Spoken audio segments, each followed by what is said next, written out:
Good afternoon guys, ayan, tuloy na siguro itong low pressure area, siguro naging bagyo na ito dito sa buong Bicol region guys.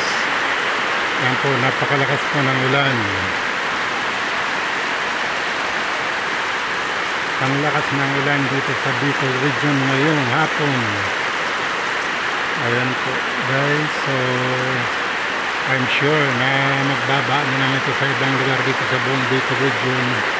Dahil po napakalakas po ng ulan. Ayan po guys.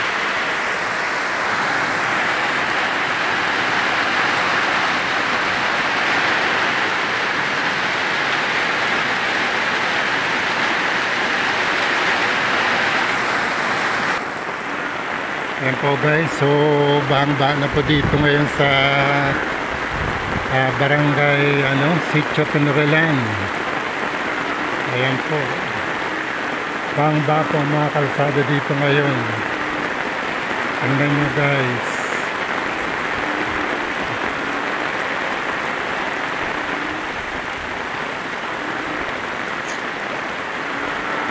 Ang lakas-lakas ng ulan.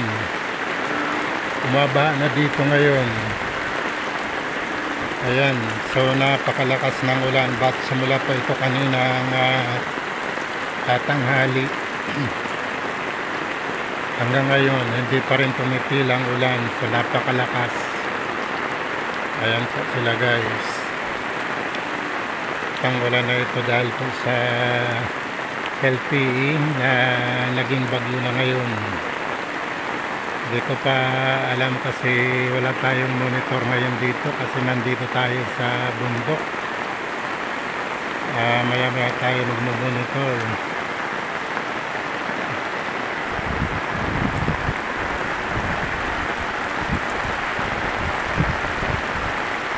Napakalakas ng ulan dito guys. Dito po ako sa barangay Penurilan. Ayan, so bumaba na dito.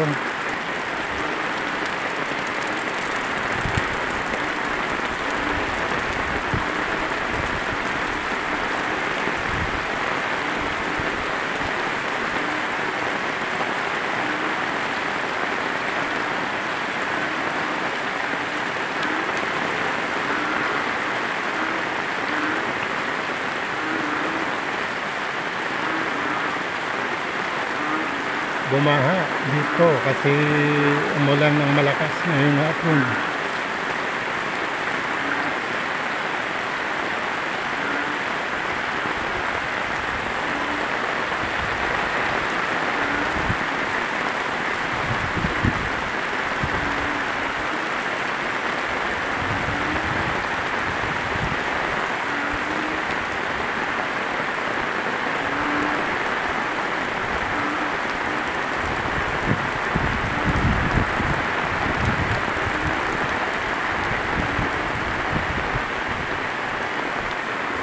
Siguro naging bagyo na yung low pressure area dito sa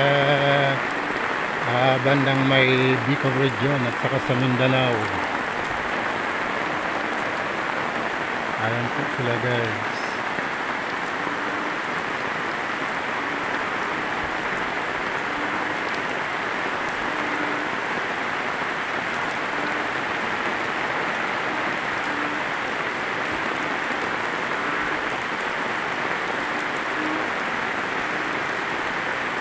Napakalakas ng ulan.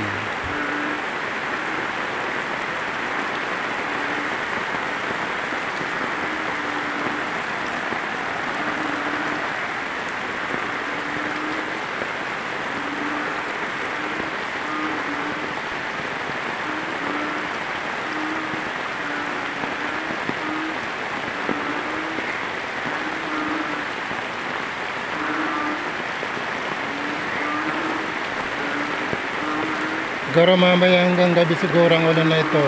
Delikado na naman talagang magbaba dito ngayon sa Bicol.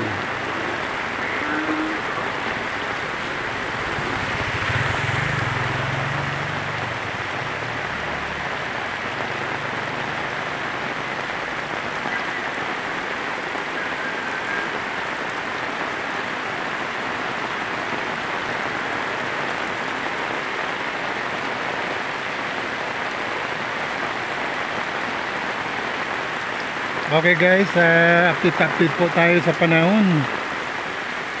Hanggang dito na lang po yung update natin guys.